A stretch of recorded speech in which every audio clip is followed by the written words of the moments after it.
Kata Teh Mira mah, suami itu teman, suami itu bagaikan buah hati gitu.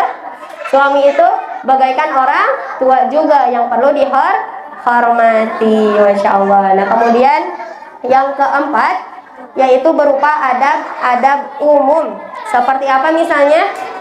Adab-adab umum yang harus kita lakukan kepada semuanya tanpa terkecuali, seperti kelembutan dalam berinteraksi, kemudian bermanis muka, bertutur kata yang baik. Itu adalah adab-adab yang umum, adab-adab yang dasar sebagaimana yang sudah kita hafal ya. Fal yakul khairan au liyasmut, berkata baik atau diam. Tidak mungkin ya, atau kurang ahsan, kurang baik ketika kita bisa bertutur kata yang baik kepada teman kita, bertutur baik kepada saudara kita, bertutur baik kepada guru kita, tapi kepada suami sendiri tidak baik. Nah maka ini merupakan adab-adab umum, dan ini sudah dicontohkan oleh teladan kita semua ya, oleh Rasulullah Shallallahu Alaihi Wasallam. Rasulullah pernah marah tidak ibu? Tidak kepada istrinya? Pernah? Ketika apa? Pernah tidak? Ketika apa? Pernah ya, karena marah itu boleh, yang tidak boleh itu marah. Tapi marahnya Rasul itu berbeda dengan marah kita. Kalau ibu marah matanya melotot atau perem? Melotot. Giginya gimana kalau lagi marah? Oh, menggigit ya. Nah, pada suatu ketika Rasulullah pernah dibuat marah, sangat marah oleh Siti Aisyah. Kalau salah boleh dikoreksi ya Ustazah.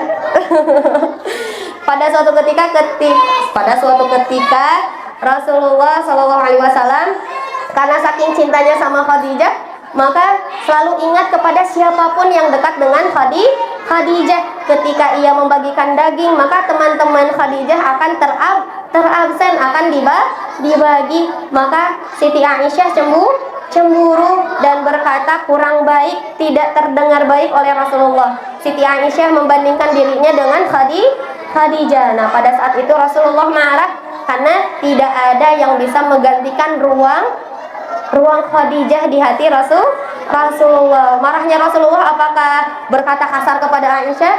Apakah kembali memarahi dengan nada tinggi kepada Aisyah? Tidak, tapi Rasulullah marahnya dengan meluruskan, dengan memberikan pengertian. Dan Rasulullah tidak membelototkan, apa itu bahasanya, tidak menajamkan matanya, tapi Rasulullah memejamkan matanya, dan terlihat dari warna kulitnya memerah. Akhirnya pada saat itu setelah kejadian itu Aisyah tidak pernah membuat marah Rasulullah Shallallahu Alaihi Wasallam. Masya Allah ya.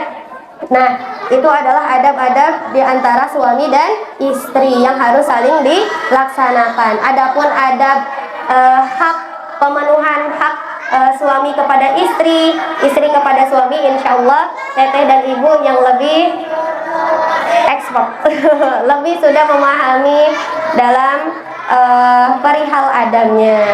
Dan izin Yani menyampaikan sebuah hadis dari Rasulullah SAW, bahwasanya ketika seseorang itu berhasil memilih suami, berhasil memilih istri yang solih dan solihah tadi, berhasil mendapatkan pakaian takwanya, maka ketika seorang mukmin itu sudah meninggal, antara suami atau istrinya, mereka akan berdoa di dalam kuburnya.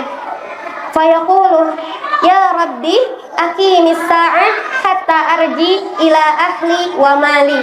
Ketika seorang mukmin itu sudah meninggal, kemudian dia berdoa kepada Allah, ya Allah, segerakanlah hari kiamat agar aku bisa bertemu dengan keluargaku dan juga hartaku. Kenapa seseorang mukmin ketika sudah meninggal berdoa seperti itu? Karena ketika seorang mukmin itu sudah meninggal sebelum terjadinya hari kiamat, maka di setiap pagi dan sore hari ia diperlihatkan apa?